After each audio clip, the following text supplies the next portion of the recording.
Boa noite a todos. Para variar, vou pedir para quem estiver na escuta dizer se o som e a imagem estão bons, né?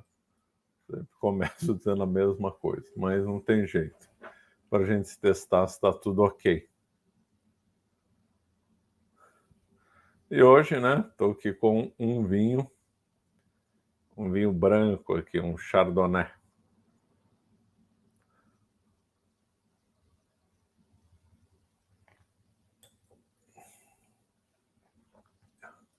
Muito bom vinho. Ainda bem que esse Chardonnay aqui não é aqueles com gosto muito pronunciado de carvalho, que eu já estou enjoado. Ele está com boa acidez, bom corpo. E tá bem bonito, tá muito bom esse vinho, um preço muito bom, viu?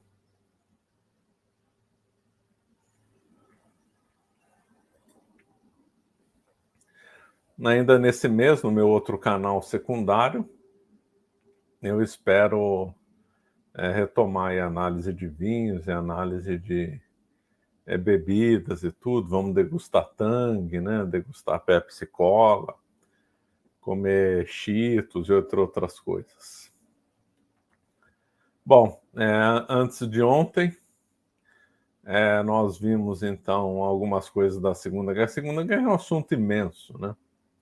É um assunto, na realidade, interminável, porque cada vez mais se lançam livros, aí as pessoas estudam fatos bem específicos, então aí as pessoas então não tem, fica interminável, né? Se a gente for especializar em tudo, fica um estudo da vida inteira. Da vida inteira. Então, o que nós estamos aqui vendo nessas duas lives só é uma visão bem geral, né? Muito até esquemática, mas na Escola da Verdade Histórica, que é a minha plataforma de curso, é óbvio que eu mostro com mais profundidade. Então, aqui é só uma coisa bem genérica, né? As aulas de Segunda Guerra Mundial eu já estou gravando, então está em andamento.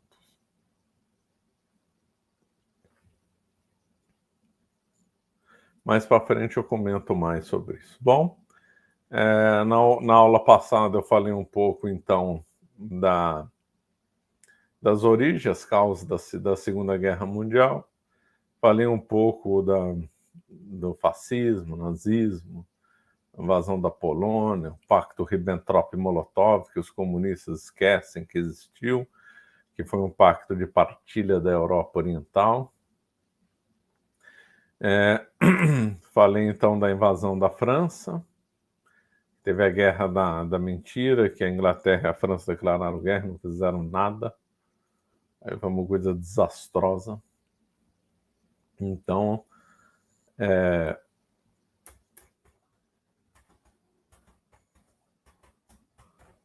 e aí hoje, então, vamos continuar.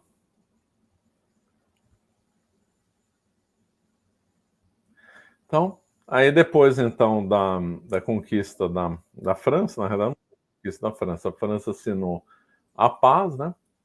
Aliás, uma paz vergonhosa, uma paz muito humilhante para a França. Tanto é que se dá origem de queda da França, porque realmente foi uma queda. Antes da Segunda Guerra não se esperava que a França ia perder tão rapidamente, mas aí não teve jeito. A França teve que assumir. O general Pétain acabou liderando então o estado fantoche de Hitler, uma vergonha, capital em Vichy, por isso que também é chamado de República de Vichy. Uma outra parte da França ficou ocupada pela Alemanha, especialmente os alemães estavam com uma ânsia de recuperar o Alsácia-Lorena, recuperar e tal. Bom, agora e depois disso, então, o Hitler voltou os seus olhos gordos para o sudeste europeu, ou seja, lá para a Península Balcânica. Não vai dar para falar todos os movimentos, obviamente eu vou falar, então, de um episódio simplesmente espetacular. Eu estou falando como operação militar, hein? É óbvio que que era melhor o Hitler não ter nem nascido, não ter tido nazismo, foi bom a Alemanha ter perdido a guerra.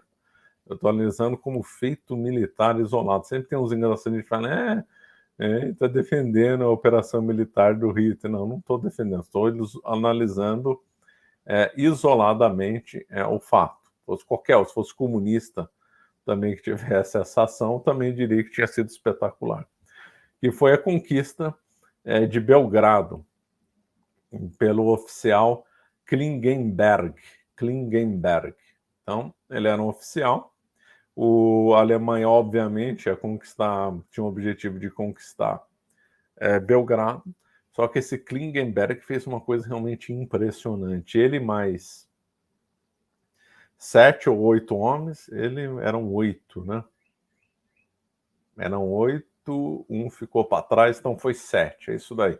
Então, ele estava do outro lado do rio, e ele e mais 7 militares cruzaram o rio num bote, aí um caiu no meio, conseguiu nadar de volta para o outro lado, e ele então foi para perto de Belgrado com apenas ele e mais 6. E ele e mais 6 conseguiram conquistar Belgrado, uma cidade de mais de 200 mil habitantes.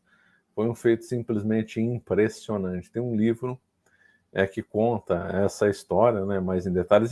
O Klingenberg era muito ousado, tanto é que depois vai morrer, depois de matar num ato de ousadia também. Então ele fazia várias operações muito ousadas, e ele então, mais 6, conseguindo então conquistar Belgrado. Na realidade, eles deram um golpe de sorte enorme, porque eles então não falavam sérvio, né, que era a língua ali era a Iugoslávia. A Iugoslávia foi uma nação artificial criada depois da Primeira Guerra Mundial e hoje não existe mais.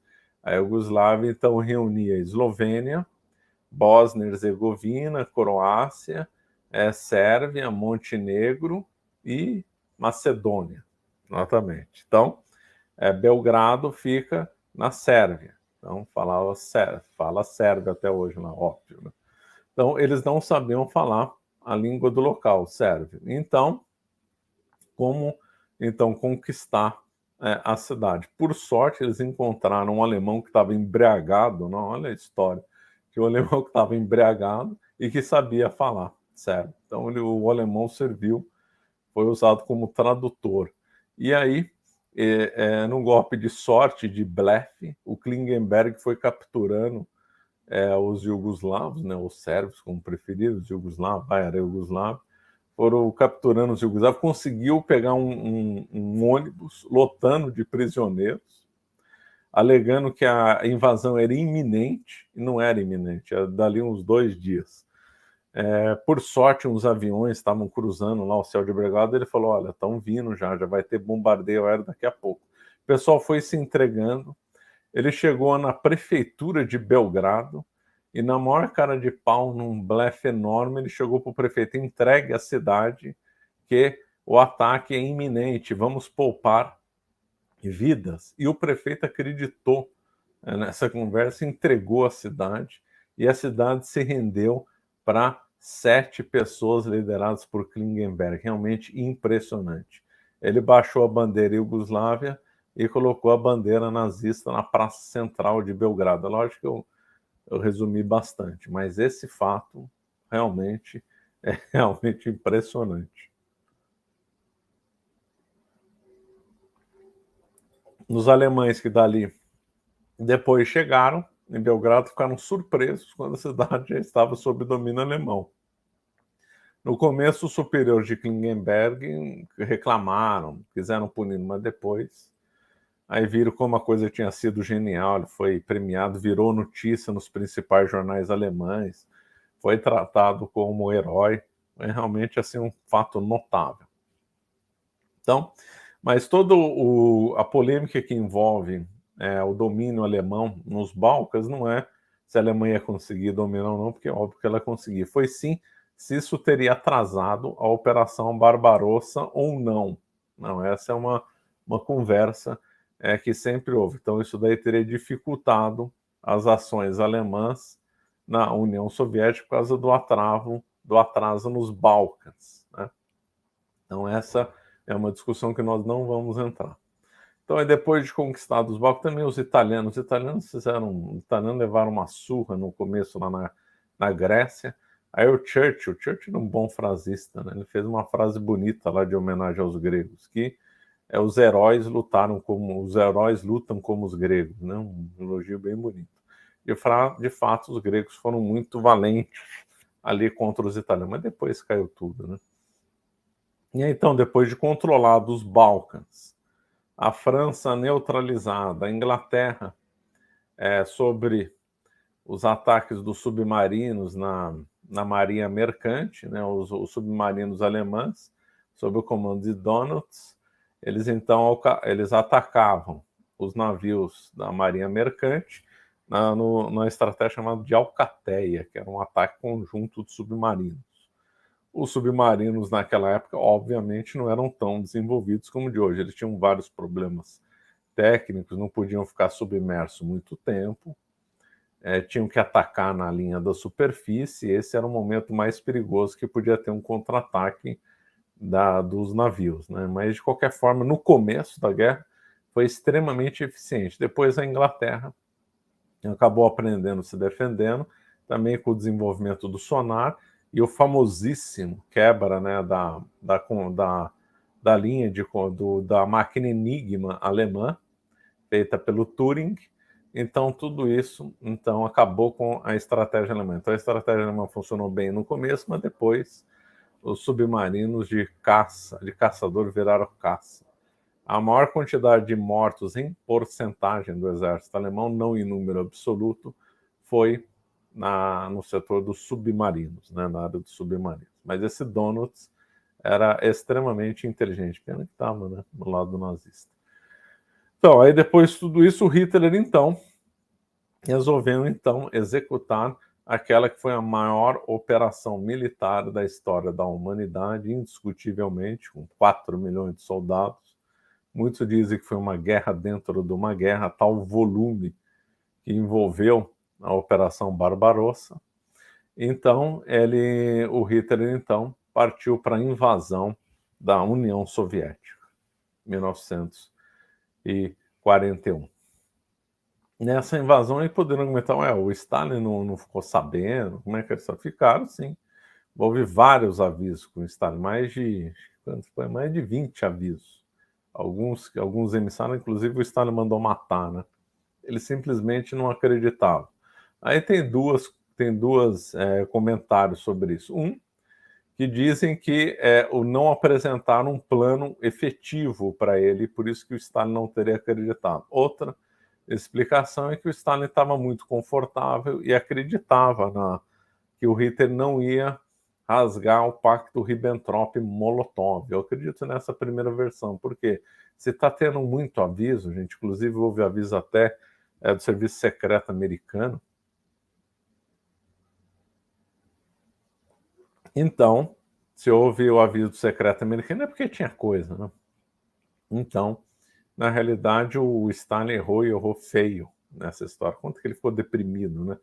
Quando de fato, a Alemanha invadiu. Bom, mas de fato, aí a Alemanha invadiu em 3 frentes. Na realidade, foi 4, que a 4ª frente, lá em direção ao extremo norte, foi bem secundária. Então, nós temos a frente norte do von Lieb, a frente centro do von Bock e a frente sul do Rundstedt.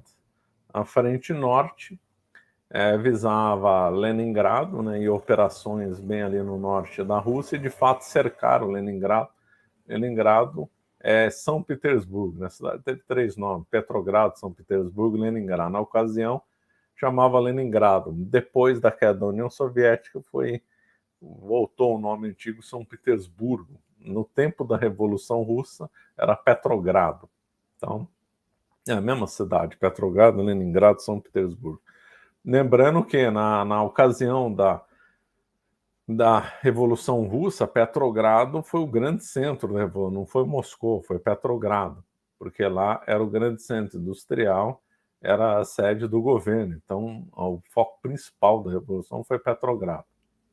Então, aí os exércitos no norte, cercaram Leningrado, ficou cercado, foi um cerco aí de um bom tempo, 800 dias, né, de cerco, Inclusive, nessa ocasião, teve canibalismo, teve assalto aos cemitérios, as pessoas enterravam mortos para comer, crianças que morriam congeladas acabavam virando comida, quer dizer, foi uma coisa tragédia. O único ponto que se conseguia levar comida para lá, algum tipo de mantimento, era a chamada linha da vida pelo Ártico, complicadíssimo, tentando pegar um ponto que não estava cercado ou mal cercado pelos alemães. Então, o cerco de Leningrado foi pesado. Foi lá que atuou principalmente a divisão azul espanhola, né? A Espanha ficou neutra na guerra, porém o Franco deixou que quem quisesse pudesse lutar do lado do Hitler. Aí se formou a divisão azul, que aí teve atuação justamente no cerco de Leningrado. O objetivo deles era impedir o levantamento do cerco. E lá nós tivemos uma batalha gloriosa para a Espanha. De novo, é do ponto de vista militar, não estou elogiando, dizendo que a Espanha tinha que apoiar o nazismo, estou falando nada disso. Do ponto de vista militar, foi realmente impressionante a resistência espanhola em Krasnodar. Foi assim, realmente notável. Era a alma da Espanha lá lutando com bravura, impressionante. Os soldados espanhóis foram, ao contrário dos italianos, foram muito elogiados, né, pelos alemães. Muito elogiados. Então, essa foi a frente norte. A frente sul foi um grande erro de estratégia do Hitler. A frente sul, liderada por Undstedt, visava ao sul da Ucrânia, né, em direção ao sul, com o objetivo de chegar no Cáucaso. Para quê? O que eles iam fazer no Cáucaso? Pegar os poços de petróleo no Cáucaso. Uma das motivos, não único, né, mas uma das razões da Alemanha ter perdido a guerra, ou perder da forma como perdeu, foi falta de petróleo. Né? Tem alguns mais radicais que dizem que a Alemanha teria perdido por causa do petróleo. Se a Alemanha tivesse acesso a mais petróleo, teria ganho a guerra. Essa posição meio forçada, mas tem gente que sustenta isso. Mas, de toda forma, uma das causas que a Alemanha perdeu a guerra foi por causa que a Alemanha não tinha muito petróleo. Teve que economizar petróleo, imagina só. Então, os químicos alemães conseguiram fazer gasolina sintética. Veja só o custo de fazer uma gasolina. Primeiro, uma inteligência, né? Fazer gasolina sintética. Segundo, o custo disso.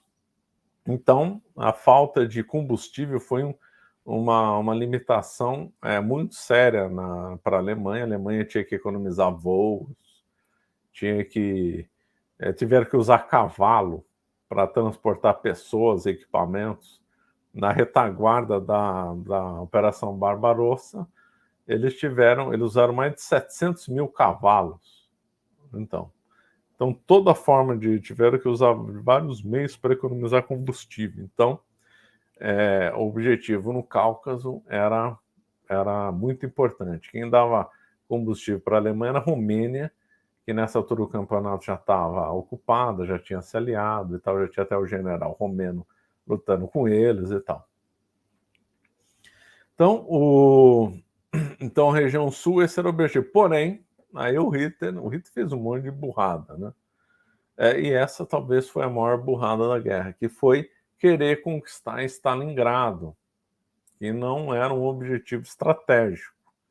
Então, Stalingrado, que fica ali na beira do Volga, uma cidade industrial, mas o exército alemão podia passar reto em direção ao Cáucaso, não, ele cismou que tinha que conquistar Stalingrado, que foi justamente o ponto que a guerra virou em 1943, e que depende dos números. O pessoal em número em guerra também tem uns que diminuem o número, tem uns que aumentam o número, ninguém sabe quantos morreram.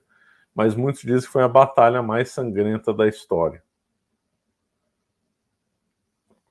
Então, os alemães conquistaram, depois perderam Stalingrado, liderado pelo general Paulus, né? A Batalha de Stalingrado foi brutal. Os alemães apelidaram o cerco soviético de o Caldeirão.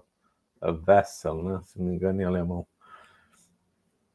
Então, o Frente Sul, comentamos um pouco, esqueci, no ramo também da Frente do Centro-Sul, eles tiveram contato com os ucranianos, obviamente, e com os belorussos, obviamente, né, que é o lado mais ocidental, era o lado mais ocidental da então União Soviética.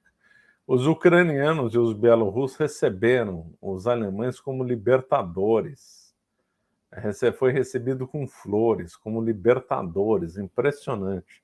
Foi um povo que sofreu brutalmente na mão do Stalin, por causa do Holodomor.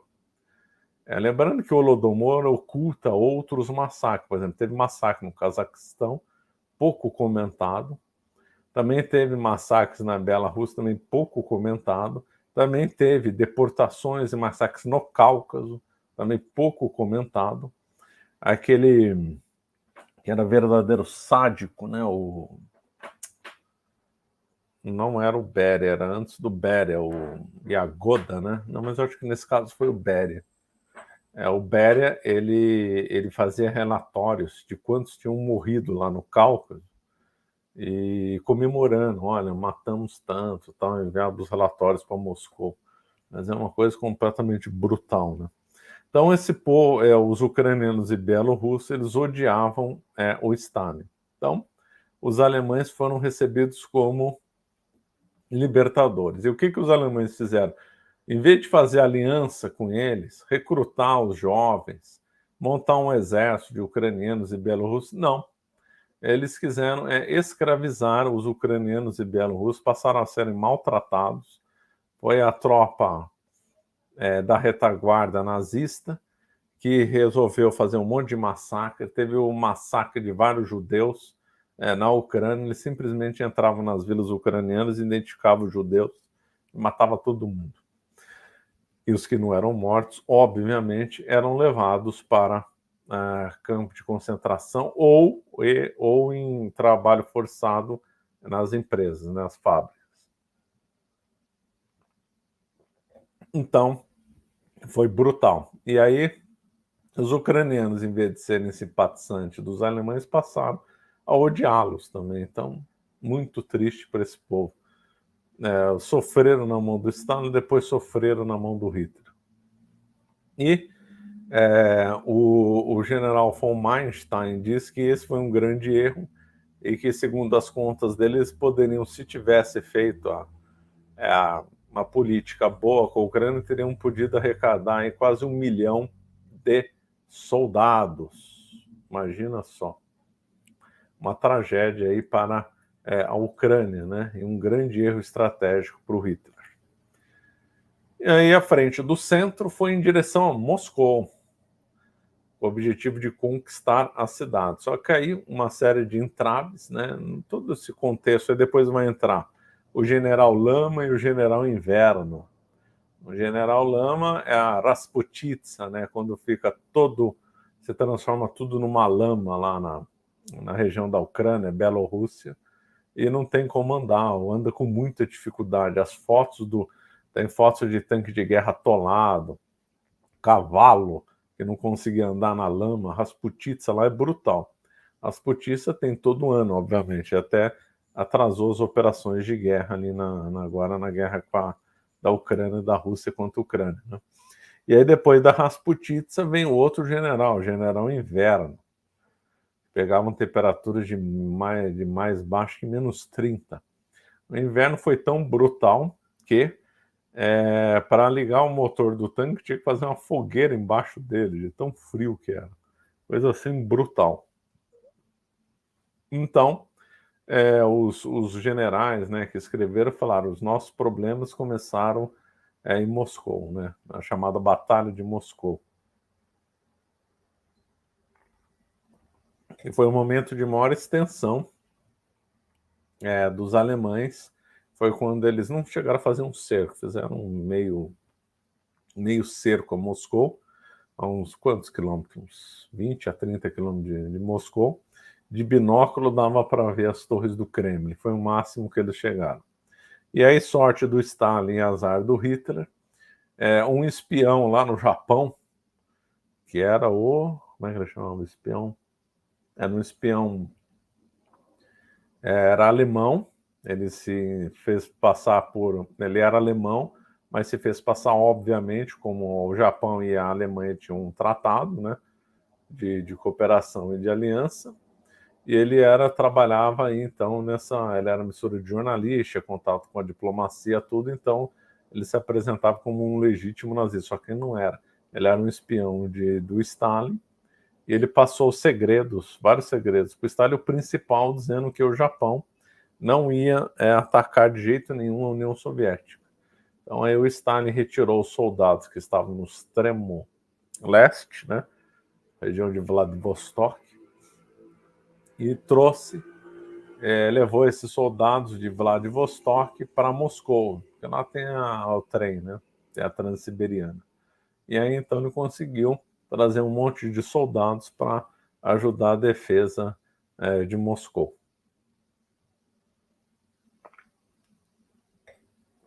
E aí, a partir desse momento, a máquina de guerra do Hitler começou a azedar. Começou a azedar devagar, né? Mas começou. Os Estados Unidos vai entrar na guerra por causa talvez da operação mais ridícula, o maior erro de estratégia talvez na história das guerras, que foi o ataque a Pearl Harbor, né? Os japoneses tinham uma estratégia de guerra simplesmente ridícula, baseada no técnicas samurais, que eles imaginavam que com uma batalha decisiva eles pudessem vencer qualquer guerra. Eles imaginaram, talvez reduzindo a Pearl Harbor, os Estados Unidos não iam entrar na guerra, mas é um delírio, né? Primeiro que o ataque foi totalmente incompetente, não destruíram o estaleiro, não destruíram os pontos de petróleo, armazém de combustível. Depois só olhar o mapa, olha o mapa dos Estados Unidos, vê o Havaí. Havaí não é nada perto do resto dos Estados Unidos, só analisar os dados industriais dos Estados Unidos. Os Estados Unidos era a maior potência econômica nessa época. E depois, durante os esforços de guerra, 75% de todos os armamentos produzidos na guerra foram produzidos pelos Estados Unidos. Não tinha como concorrer com isso. Nos Estados Unidos quem queria entrar muito na guerra era o Roosevelt, né? A elite militar, todos queriam entrar, só que a opinião pública não queria, então tinha que ter alguma coisa para mudar a opinião pública dos Estados Unidos. E aí veio o Pearl Harbor, que se disse que a elite americana sabia do ataque, né? Houve provocação, navios americanos de propósito tentavam algum encontro com navios alemães, provocando para um ataque alemão. O Hitler percebeu isso e deu ordem para não fazer nada com nenhum navio americano. Mas aí depois, quando os Estados Unidos declaram guerra ao Japão, a Alemanha declara guerra aos Estados Unidos, aí sim as operações de submarinos contra navios americanos, inclusive da costa leste, chegou a ser visto, né? A população que olhasse de binóculo conseguiu ver navios americanos sendo afundados pelos submarinos alemães.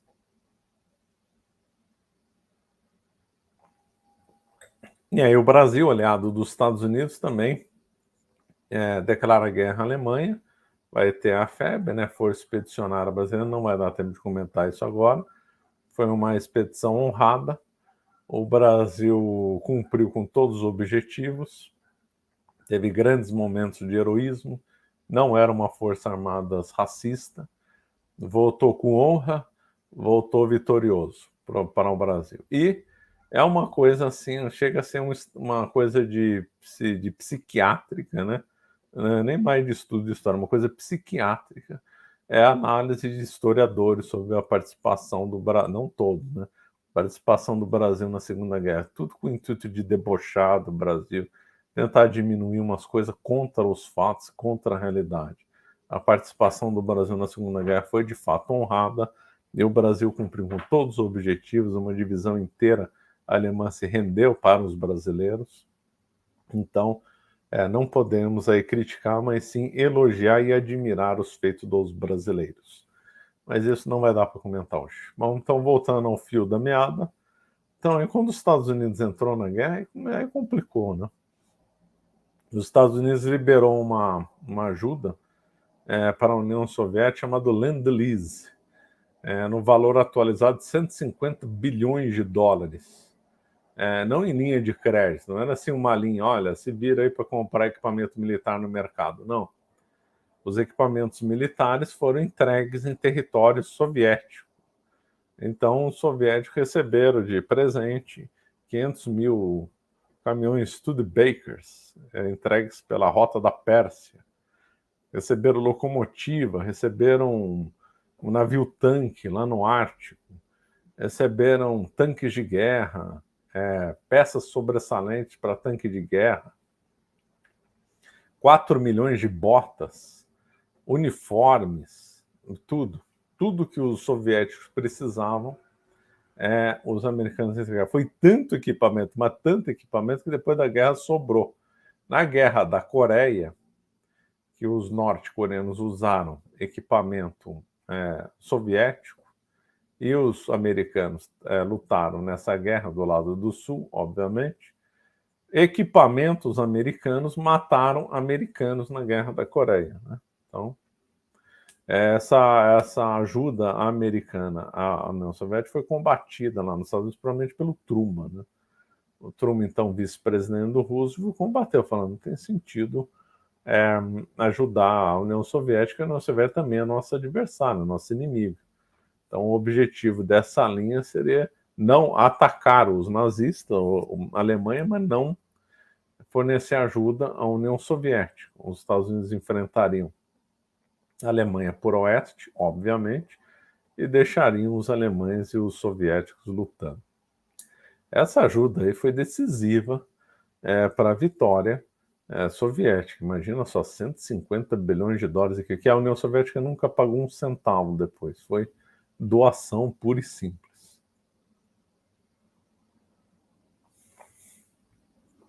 Então, e no deserto, né? O Raposa do Deserto, Rommel, fez uma campanha militar esplêndida no deserto, mas depois os ingleses conseguiram retrucar.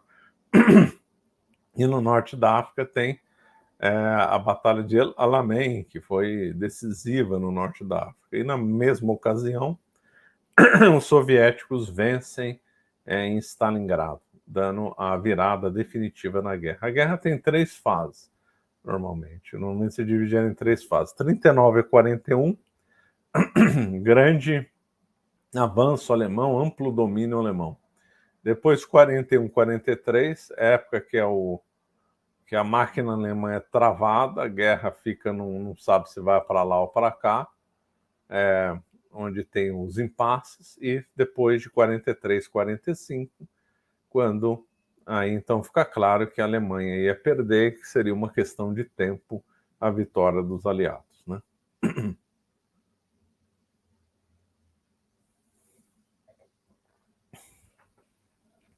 Os Estados Unidos lutou em 2 frentes na Europa foi mais de uma frente, não foi só no desembarque da Normandia. Teve o desembarque na Itália, que aliás é uma estratégia, né, muito mal feita. Vai começar a invasão da Itália pela Sicília, no extremo sul. Eles deveriam ir para o norte da Itália, claro. Não, começa pelo extremo sul. É muito mal contada essa história. Depois teve a ajuda americana no norte da África também, além de outras operações que não vamos entrar em detalhes. E também teve o teatro de guerra no Pacífico. A expressão teatro é muito usada nos Estados Unidos, né? Eles usam muito essa expressão teatro de guerra. Teatro do Pacífico, teatro do Atlântico, teatro disso, teatro daquilo. Então, no teatro de operações do Pacífico, né, o Japão tinha feito uma expansão realmente notável e impressionante. Os japoneses conquistaram, então, Vietnã, Singapura. Singapura foi uma derrota humilhante dos ingleses. Na Malásia, a Malásia foi brilhante, né? A conquista japonesa na Malásia foi espetacular. De novo, estou elogiando feito militar, não estou falando que os japoneses tinham que ganhar a guerra. Porque eles simplesmente conquistaram a Malásia andando de bicicleta, veja só. Os japoneses viram que tanque de guerra lá naquele meio do mato não tem sentido. A mesma coisa, tanque de guerra na floresta amazônica é burrice, né? Não tem como funcionar. E ali naquele meio de terreno muito ondulado, difícil, tanque de guerra seria inútil. Veículos motorizados também com muita dificuldade. Então eles fizeram movimentos por bicicleta e funcionou, né? Decisão brilhante do Yamashita lá. E aí conquistaram a Malásia, depois conquistaram Singapura, uma grande vitória. Nossa, a cena de rendição, se a gente tiver curiosidade, tem lá no YouTube, cena de rendição do britânico, né, para o japonês foi humilhante. Os japoneses humilharam os britânicos. O britânico estava lá arrasado, com uma cara de derrotado, bem feito para ele, porque ele era um racista, um racista horroroso. Ele abusou lá dos povos, porque ele era da administração colonial, né, era um racista, abusou lá de algumas pessoas lá, então bem feito para ele. Esqueci o nome do bandido lá. Mas a cena realmente foi de muita humilhação, né? E os japoneses avançaram até a Birmânia, né? Teve choques até na Índia. Teve a construção da ferrovia, que motivou até um filme famoso, a Ponte do Rio Kwai, no qual os japoneses tiveram então como trabalho forçado de ingleses, australianos, neozelandeses e outros, né? Que trabalhavam, né? O tratamento dispensado dos japoneses, dos prisioneiros de guerra, era brutal, né? Muitos morreram de fome, era uma coisa assim assustadora. Os japoneses também invadiram a Indonésia. A Indonésia foi um massacre brutal, né? O que os japoneses fizeram na Indonésia foi realmente nojento lá. Nas Filipinas também. As Filipinas teve um combate violento, né? Todo mundo esquece da Batalha de Manila. Depois de Varsóvia, talvez a capital mais destruída não foi nem Berlim, foi Manila. Manila ficou totalmente destruída. Por quê? Porque os japoneses quando fizeram a campanha militar lá, já no final, né? Não na conquista, mas sim tentando defender posição, aí contra americanos e filipinos, aí eles deram ordem para destruir tudo. Então tacaram fogo, bomba, destruíram a cidade inteira. Manila ficou destruída, reduzida quase a pó. Quase a pó.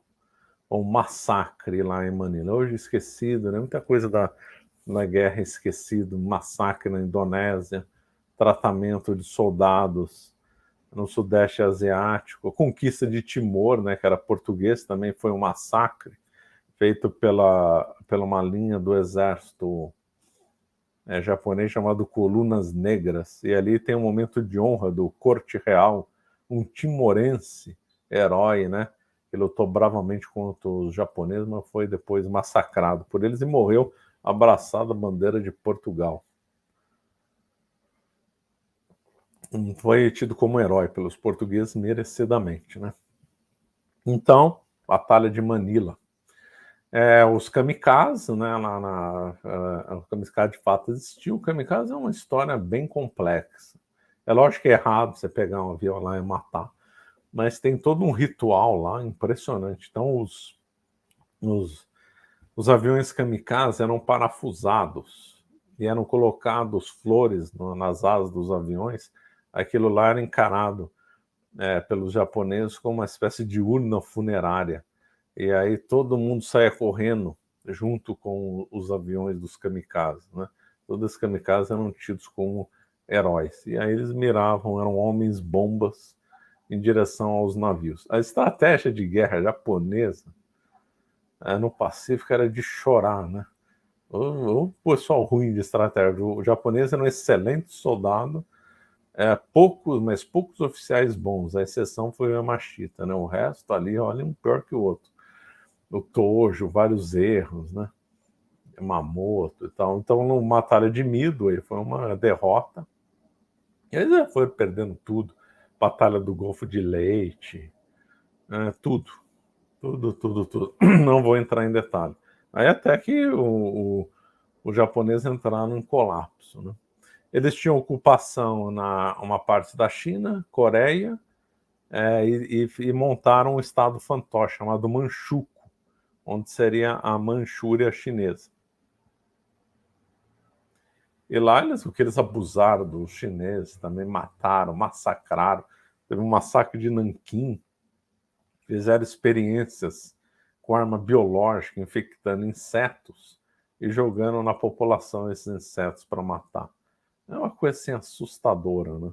Difícil saber quem foi mais cruel na guerra. O japonês foi bem cruel, os Ustashi também foram muito cruéis também.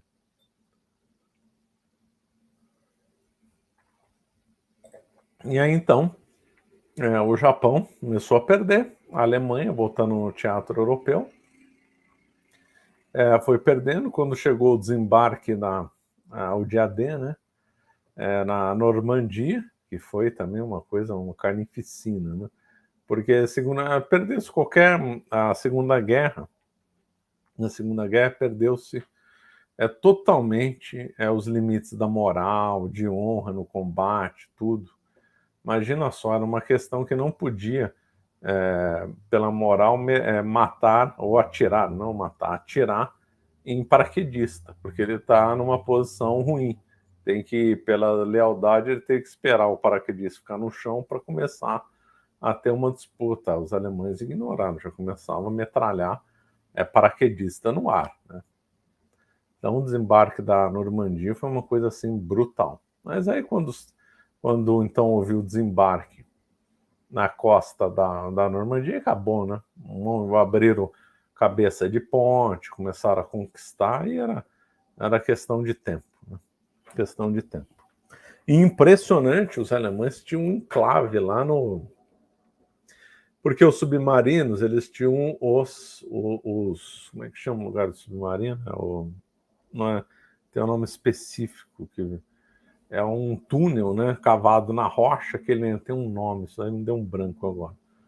Tem um nome e o submarino lá entra, né? E eles tinham montado essas garagens, vamos usar o nome provisório de garagem de submarino. Se alguém souber o nome, depois põe aí.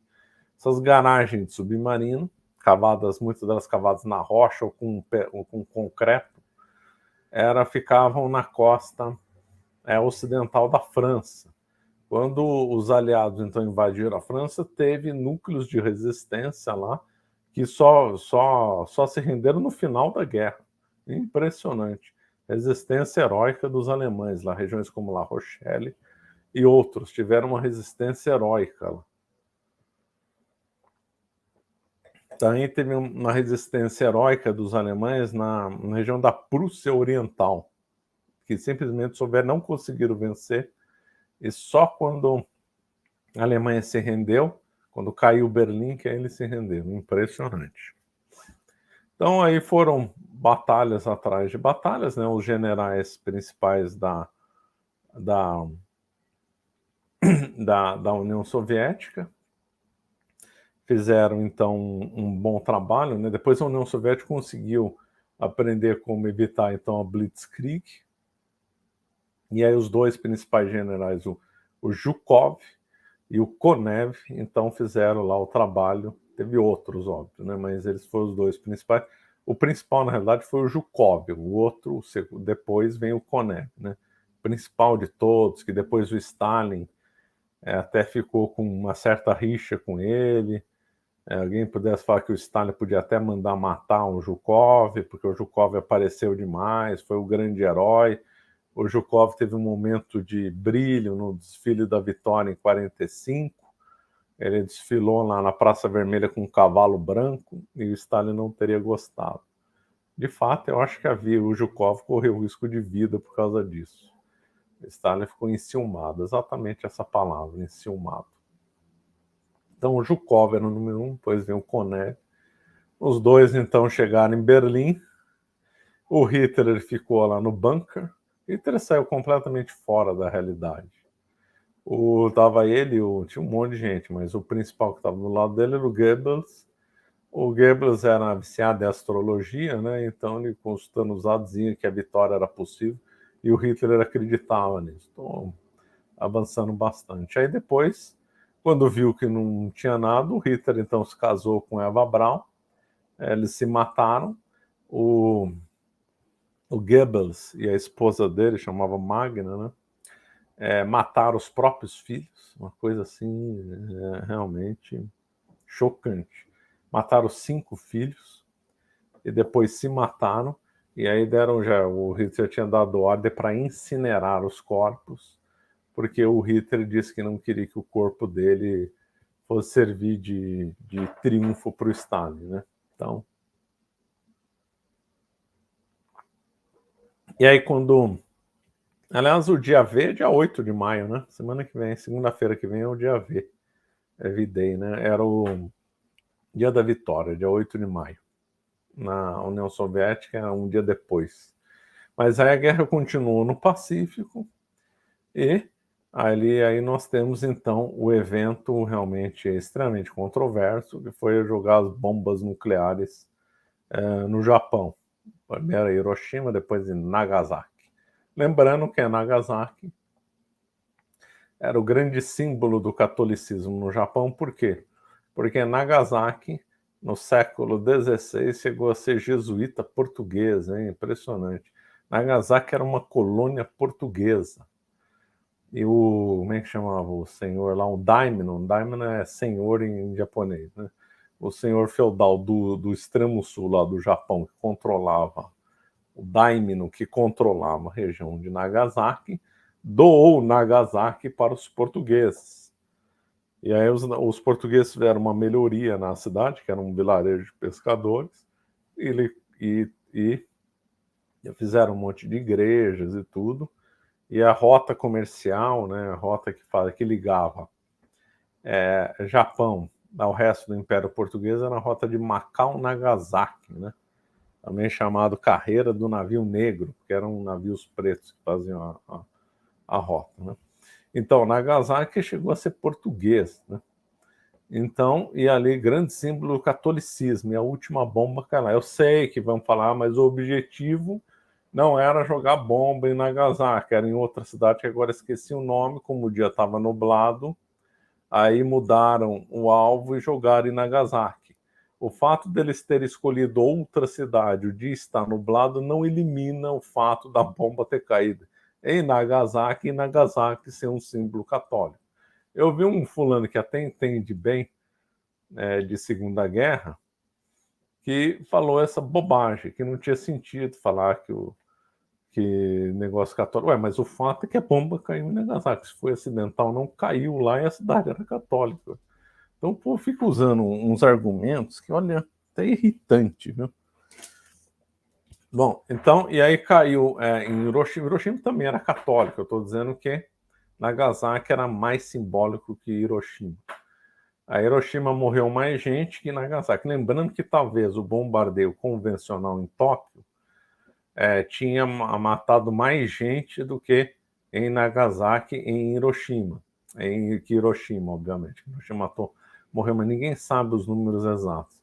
Dizem um número de, no mínimo, 80 mil mortos em Hiroshima, no mínimo. Hein?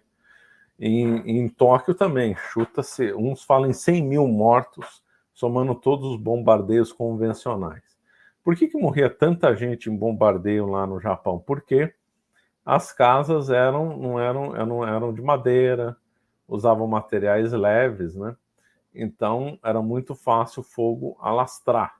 Então talvez aí tem a disputa se qual que teria sido mais mortal, os bombardeios convencionais em Tóquio ou a bomba nuclear em Hiroshima. Lembrando que os aliados fizeram muitos abusos de guerra, e o mais famoso deles é o bombardeio de Dresden. Dresden ficou destruído, coisa criminosa o bombardeio. Por que é o de Dresden e não é o de Hamburgo, de Berlim ou outros? Porque o de Dresden, por que o de Dresden foi o pior? Porque o de Dresden tinha recebido muito refugiado, inclusive muitos judeus. Então eles bombardearam uma cidade cheia de refugiados, muito refugiado, que não tinha nada a ver com guerra, fugindo da guerra, morreu no bombardeio. A cidade ficou destruída. Em Dresden tinha entre 600 e 700 mil pessoas. De novo, ninguém sabe quantas pessoas morreram. Tem gente que diminui o número, tem gente que aumenta o número. O número exato ninguém sabe. Mas se estima que no mínimo uns 25, o número oficial que soltaram depois, se não me engano, é 25 mil, entre 25 e 30 mil. Provavelmente, o número é maior que esse, né? Então, teve abuso, o maior abuso dos aliados, obviamente, foi feito pelos soviéticos. Né? Foi uma coisa assim, brutal e assustadora, né? E assustadora. Antes de passar para as perguntas, vamos fazer aqui alguns comentários e nós vamos para as perguntas e mais algumas questões aí da Segunda Guerra. Por que eu comecei, uma pergunta que sempre me faz, por que eu me interessei por Segunda Guerra? É um assunto já muito antigo que eu tinha interesse. Muitas pessoas me conheceram por causa de aulas do Império Português, Espanha, e outras aulas, e assuntos da Segunda Guerra eu nunca tinha falado, mas eu tinha começado a estudar a Segunda Guerra antes de estudar Portugal, Espanha e outros assuntos, né?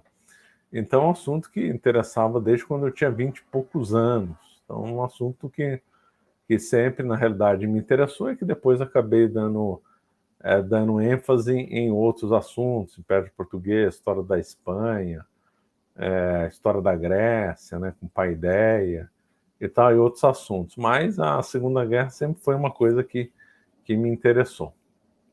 E até depois acabei escrevendo esse livro. O livro eu lancei ontem, né? Segunda Guerra Mundial, Guerra contra os Povos. Eu usei esse termo contra os povos porque a Segunda Guerra justamente ela afetou os povos, né? Ela não foi uma guerra só de militar. Fala assim, mas a Primeira Guerra também afetou os povos, verdade. Só que a Segunda Guerra foi mais sistemática de ataque às populações civis. Não é só o Holocausto. O Holocausto existiu, matou 6 milhões de judeus, tudo isso é verdade. Mas também mataram outros povos, ciganos, foram mortos e perseguidos sistematicamente. Teve um momento de perseguição sistemática contra católicos. Em Dachau, 2.000 padres morreram. Teve o Stalin quis subjugar os eslavos, o Stalin fez deportações, massacres, teve perseguição à população alemã depois no imediato pós-guerra, os japoneses fizeram perseguições sistemáticas, como eu acabei dando exemplo dos indonésios, e depois bombardeios como Dresden provam que o alvo não era militar, o alvo era a população. Dresden não era um alvo militar. Então, se não era um alvo militar, eles sabiam que não era militar, por que bombardeou? Para afetar a população civil. Então, foi um ódio não só de nação contra nação, país contra nação, mas sim contra os povos. Aliás, a foto que está no livro é a cidade de Dresden destruída. Então, essa foto aqui foi escolhida, não foi eu que escolhi, foram os editores, mas foi escolhida com precisão, porque realmente mostra o crime dos aliados. E aqui tem essa estátua, a estátua da bondade, veja só, que está no topo do edifício da prefeitura, que não foi, uma parte dele não foi destruída, e a estátua sobrou. Então, a estátua olhando para a cidade de Dresden destruída, impressionante, né? Então por isso que eu usei contra os povos. Que livros que eu utilizei para fazer? Olha, tem muitos livros, né? Não sei se vai dar para ver. Tem várias páginas de bibliografia. Tem os clássicos, que é o William Shirer, né? Todo mundo que estuda a Segunda Guerra tem que ler o William Shirer. O William Shirer é um clássico. Aqui tem seguramente mais de 60 livros. Né? Também consulto muitas dissertações também consulto muito gente que fez mestrado, doutorado. Aliás, essa é uma dica que eu dou no curso Ler, né, que é no curso de como estudar, né? Daqui a pouco eu comento dele. Então, sempre baseio aqui com muitas fontes, para não falar, o pessoal baseou em uma fonte. Não, tem várias fontes, muitos títulos em inglês. Aí sempre tem uma pessoa que fala, e se eu não sei inglês, como é que eu faço? Aí não faz, né? Tem que aprender inglês, né? Como é que a pessoa vai progredir na vida intelectual se a pessoa não sabe inglês? Também vai viajar, tem que saber inglês para o trabalho e tudo. Então, eu sempre recomendo o curso do Jonas Bressan, da B-Way, para a pessoa que não sabe aprender inglês. Porque essa é uma coisa que sempre me perguntam, aí às vezes eu recomendo uma bibliografia em inglês, o fulano fala, não sei inglês, meu, então não aprende, ué. Vai aprender inglês, vai fazer o curso do Jonas Bressan, do Bill Way. Se o título que eu estou recomendando em inglês às vezes não tem em português, você vai ficar sem informação. Azar, ué, a vida é assim, ué. A maior parte dos livros no mundo são lançados em inglês.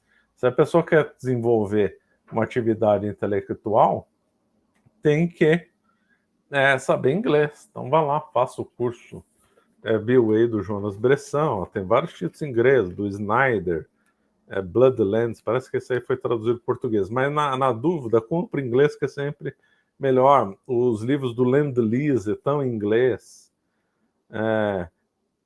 Tem um livro excelente que conta a vida dos americanos na União Soviética, não está em português, está só em inglês. Tem o livro do Seagrave, que conta o que os Estados Unidos fez com os tesouros que ele encontrou quando ele venceu o Japão. Um estudo interessantíssimo, está em inglês. Então, se a pessoa não sabe inglês, está muito por fora. Tem que aprender inglês. Bom, vamos lá.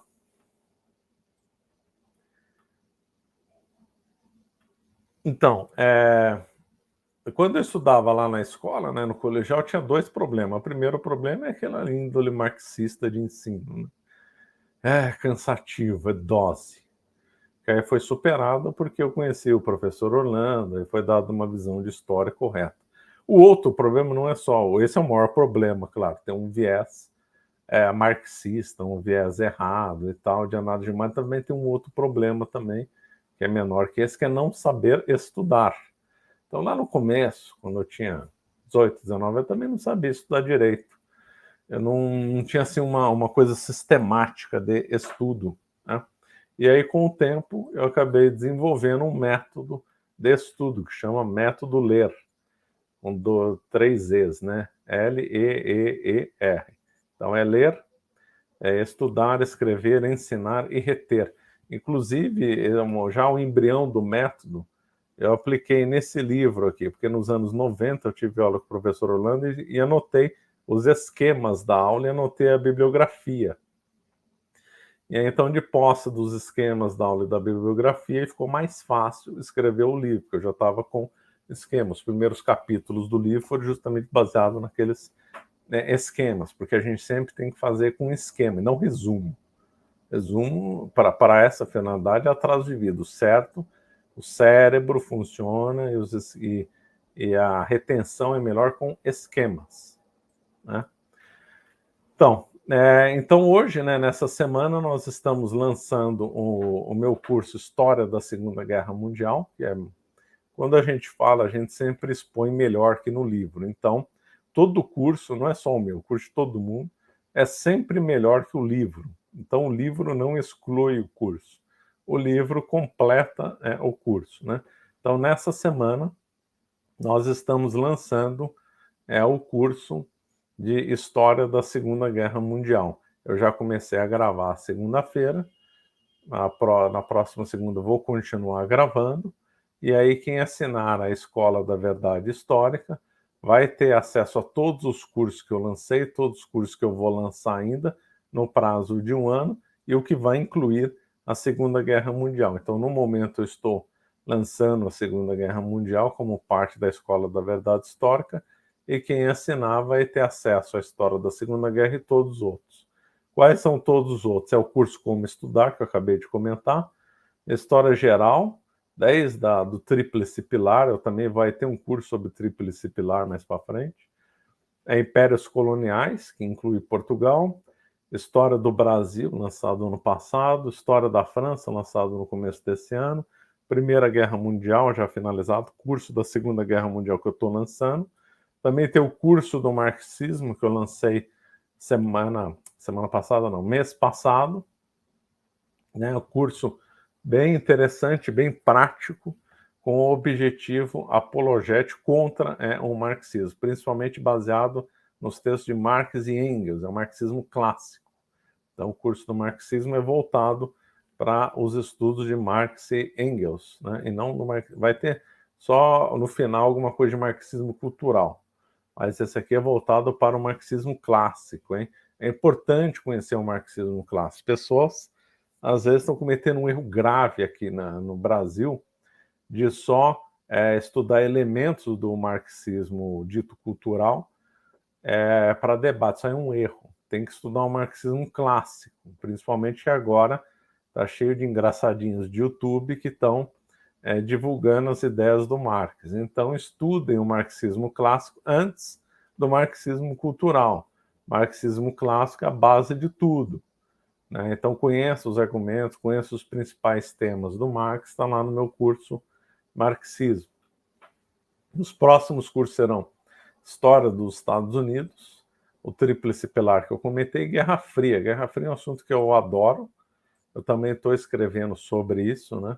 Afinal, quando na infância, né, eu nasci durante a Guerra Fria, e o começo da minha adolescência era na Guerra Fria, né? E qual que é o preço aí da Escola da Verdade Histórica? Apenas R$ 597 à vista, ou 12 parcelas de R$ 59,70. Ora, é mais barato, pelo menos mais barato que uma pizza aqui em São Paulo. Lembrando que até o dia 11 de maio, você vai ganhar como bônus o livro da Segunda Guerra Mundial, que é esse daqui. Então, não percam a oportunidade de assinar a Escola da Verdade Histórica, prazo de 1 ano. Já tem muito material gravado, ainda vai ter muito material por gravar. Não percam a oportunidade de aprender sobre marxismo, Segunda Guerra Mundial, Primeira, História do Brasil, e também aprendam o método Como Estudar, que é muito eficiente. Haja vista que eu consegui escrever esse livro e outros usando o método. Por exemplo, o livro meu da televisão, eu comecei a escrever o livro sem saber nada sobre televisão, aplicando uma metodologia que está no meu método, que é a teoria do pico e platô, que eu discorro lá, que é uma coisa que as pessoas perdem numa chance de ouro ao não aplicar isso quando vão estudar.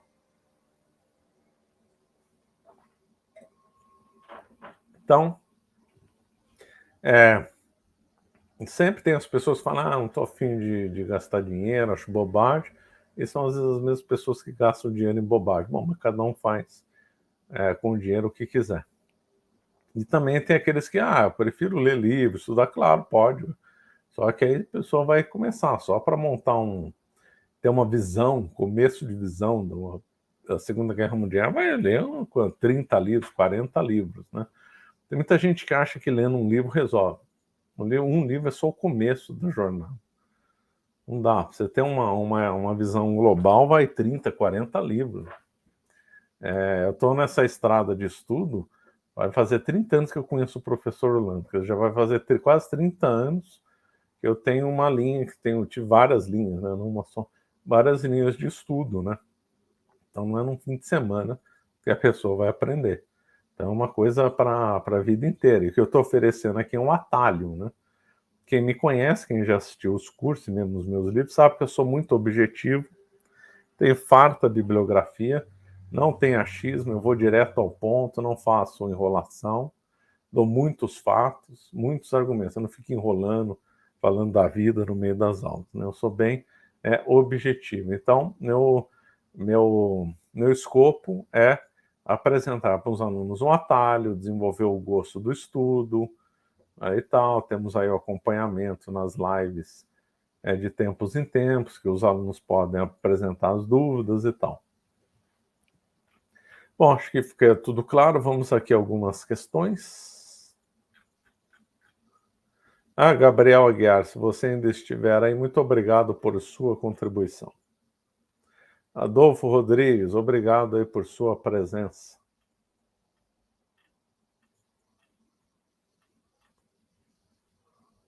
Também o povo aí de Marcilac, Fernando Teixeira, muito obrigado por sua presença. Sempre nos prestigiando. O frio aí de Marcilac combina bem com vinho mesmo.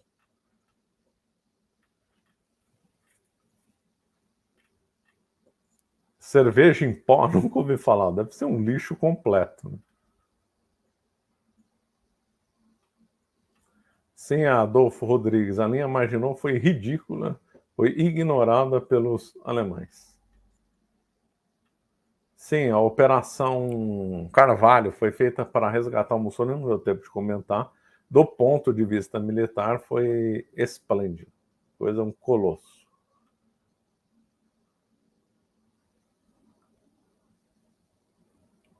Então, na realidade, Adolfo Rodrigues, o Napoleão já tinha uma ideia de guerra rápida, né? Não nos níveis da Blitzkrieg, obviamente, né?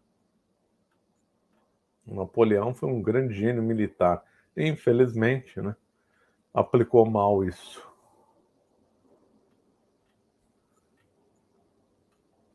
Sim, os gregos têm um longo sangue guerreiro, né? Felizmente, como todos os países decadentes. Né?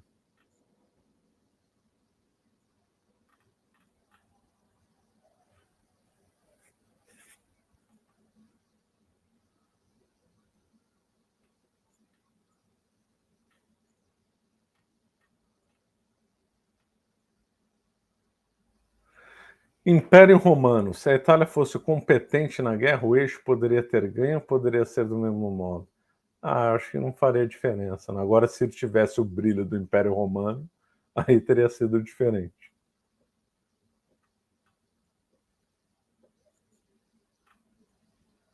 Os soldados italianos não eram bem vistos, não eram muitas coisas, não eram muito competentes no campo de batalha.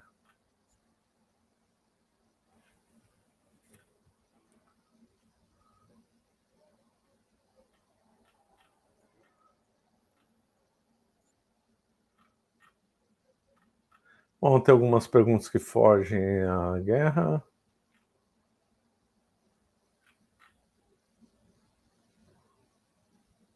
Sim, Império Romano, aqueles 3 heróis brasileiros, não é verdade. É uma história que não sei por que surgiu, é um mito. Sim, teve outros 3, não, é que vamos deixar claro. Aquele, inclusive acreditei nessa história também. Mas aí depois deu para perceber, depois não, depois de algum tempo deu para, eu não sei onde que eu vi, né, acabei me interessando pelo assunto, fui pesquisar e realmente não existiu o caso. O que aconteceu eram outros soldados num outro local que realmente fizeram uma coisa, vamos dizer assim, heróica, mas não aquela inicial que passou para a história e virou a lenda, né?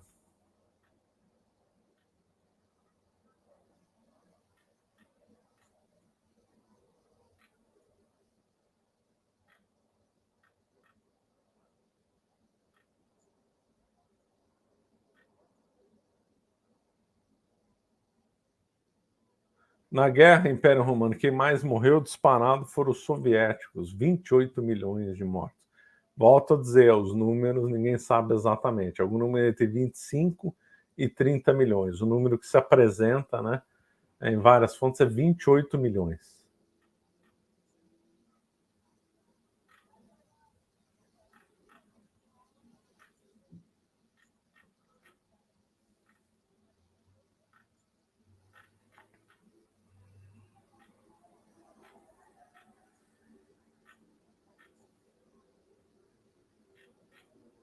Bom, então vamos ficando por aqui. Mais são comentários, alguns fogem. Então, Fernando Teixeira Barbosa, muito obrigado aí pelo super sticker, obrigado aí pelo apoio.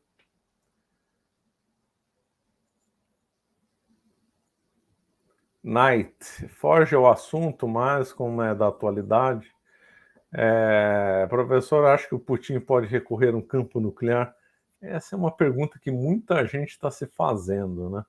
Usar uma arma nuclear tática. Uns dizem que não dá, já passou o tempo. Outros dizem que na hora, se a coisa apertar mesmo, pode vir.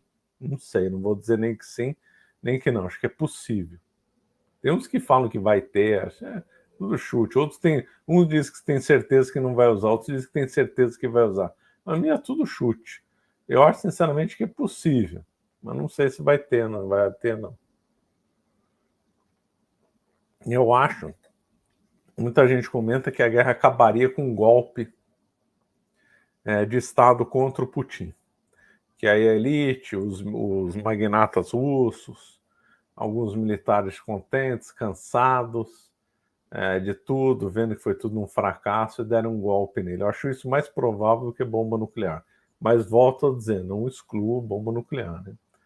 Na hora do aperto, lá, a tentação de apertar um botão lá é muito grande. Bom, então ficamos por aqui. Reforço aí o convite. Antes de comentar em Night, realmente eu não acredito que esse ataque lá no Kremlin, né, feito com drone, foi de propósito. Aquilo é ridículo, né?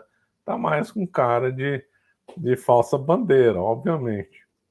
Imagina, né, que ataque vai matar o Putin. História mais conversa para boi dormir aquilo ali. Você acha que o Putin ia estar lá numa varanda esperando um drone atacar ele? Ah, não dá, né? Isso aí não tem o menor sentido, tá mais para false flag, operações ou false flag, né? Com uns diz agora temos razão para jogar uma bomba nuclear ou fazer algum ataque mais violento na Ucrânia, ou foi alguém lá insider lá da Rússia dando um susto lá no Putin.